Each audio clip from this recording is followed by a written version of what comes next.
In this clip, we will focus on 3 key interpersonal skills required to succeed in Canadian workplaces. 1. Making small talk. 2. Leadership and initiative. And 3. Understanding Canadian feedback and constructive criticism. Nick Noorani wrote, "There are 9 soft skills that no immigrant should be without." To help make things clear, we're going to illustrate 3 of Nick Noorani's tips. Tip 1 is about small talk. It's important to know how to make small talk at work. Every country's small talk is different. Because Canada is such a diverse country, you may see a variety of styles. The first one is typically Anglo-Canadian. The topic is weekend activities, sports, and snow.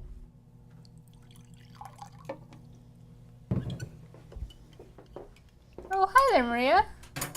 Hi! How was your weekend? Fantastic! What about yours? Pretty good. I watched my son's soccer tournament in the snow.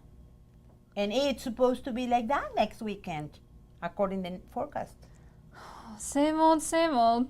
Well, have a nice day. You too! The second small talk example is between 2 Hispanic employees working in Canada. They are friendlier and touch more often than the people in the previous scene, and they are using their own style of humor and proverbs.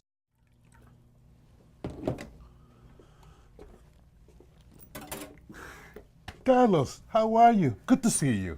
Not too bad. What a weekend. Dealing with my crazy kids, the weather, not looking forward to the pile of work I got waiting for me. You'll survive. What doesn't kill you will make you stronger, my friend. Yes, but you know what they say. If I die at my desk, you'll know I didn't have the strength after all. Both these examples are acceptable in Canadian workplaces. People are used to a range of small talk, ranging from very formal to very informal. But to fit into your new workplace, it's important to listen to how people do small talk there and find ways you can contribute. Tip number 2 is about leadership and initiative. For the first scene, you will see a boss asking an employee to take the initiative to put something quite complex together. Hello, Jasmine. Hi. I'd like you to come up with a plan to reorganize our front office protocols. Our surveys are telling us that we're losing clients because of issues at the front desk. Can you come up with a plan? Sure, I can do that. Super. Thank you. I'll just have to stall so he doesn't know I have no clue what I'm doing. How's that plan coming along? Fine. Still working on it.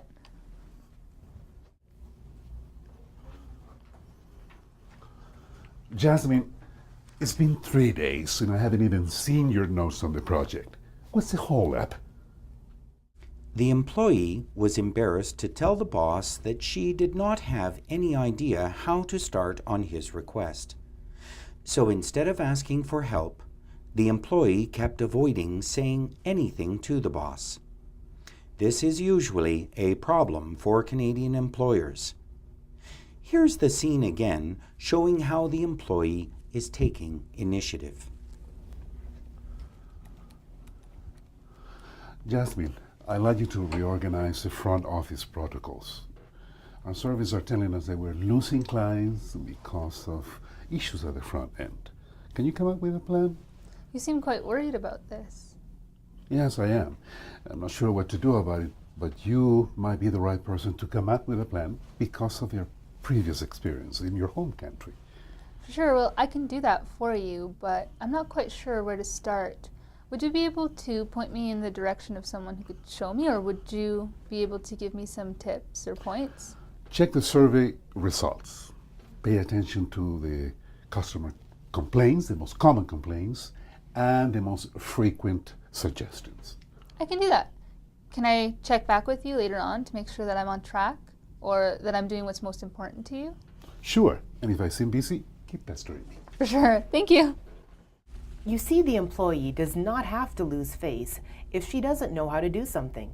In the example you just saw, the employee started out by focusing on the boss's need by noticing he was worried. Then She checked in a few times until she had a better idea what the boss was looking for.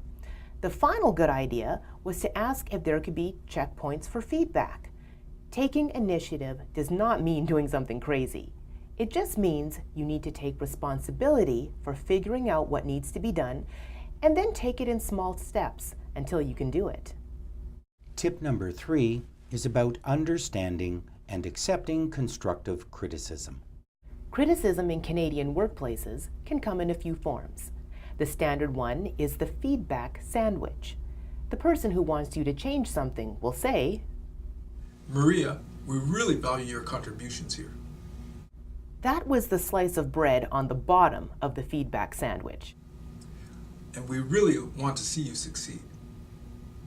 This is a warning that you're doing something wrong. Wait for it to become more clear. This would be the lettuce or the tomato in your sandwich. So if you hand in these documents with no missing fields or run-on sentences, that would be best for everyone. This is the meat or the cheese in your feedback sandwich. In case you missed it, your supervisor is fed up that you are handing in incomplete and poorly written documents. If you do it again, there will be consequences. So to summarize, this is a quality control issue. And you know where I'm coming from. Here is the hot mustard part. It's telling you not to make that mistake again, or you will not be a good fit for the company. And that could be a problem for your career. We do appreciate all you have accomplished here. And we always tell our shareholders what great staff we have. This is the top slice of bread on your sandwich. The cultural logic is to start and end positive. Put the negative stuff in the middle, but make it seem less negative between the two slices of positivity bread. This criticism is very confusing to most newcomers and is easily misinterpreted. People wonder if they were being asked to do something or not, if they were making a mistake or being complimented. You may need to ask, so are you asking me to pay closer attention to the details of forms and check them over for missed fields and run-on sentences before handing them in? Your supervisor will then answer you more directly. The second way you could receive criticism is more direct. Maria, this document was not completed properly. There are missing fields and run-on sentences. Please redo it immediately, and I expect future documents to be without error. You may be surprised and perhaps hurt at the directness of this critique, but the response from you should be the same. Ask for clarification. So, are you asking me to pay closer attention to the details of forms and check them over for missed fields and run-on sentences before handing them in? Whether you are confused, happy, or hurt from job-related criticism, always look past the criticism to what task you need to improve. Then, clarify what is being asked of you. We hope these scenes are useful to you in understanding some of the interpersonal skills required to work successfully in Canada. You can read Nick Noorani's complete tip list and answer the questions in the following exercise.